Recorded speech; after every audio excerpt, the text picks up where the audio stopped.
की नया नया गीत लिखल बनी है 4 गो। हाँ जी 2025 के शुरुआत हुई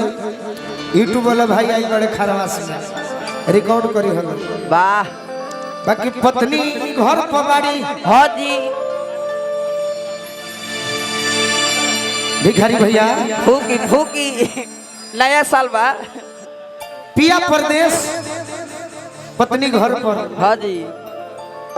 जितेंद्र बाबा के बार बार प्रणाम कोई गोड़ लगी बाबा नया साल के शुभकामना भी देते। हाँ हाँ हाँ कुछ मिठाई खाए के दी आशीर्वाद का एक ना आशीर्वाद दे बाबा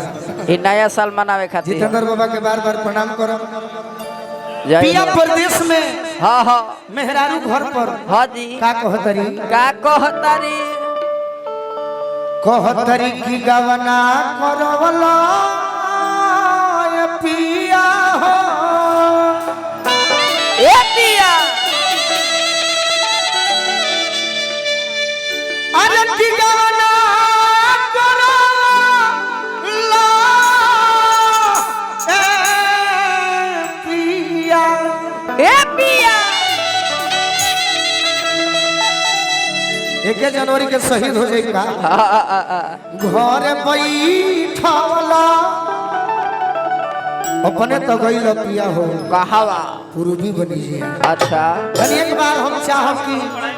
तनी दोनों हाथ अपन सब गार्जियन बड़े भाई उठा दी सब कोई 2 मिनट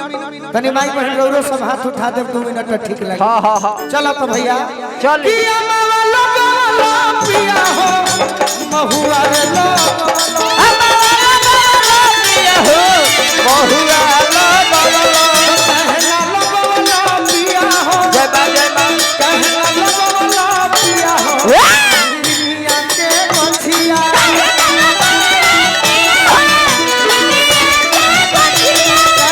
लगवला पिया हो दुनिया के बछिया कहे ना लगवला पिया हो दुनिया के बछिया अमवा लगवला पिया हो महुआ रे लगवला पिया हो बहुआ कहना लगवला पिया हो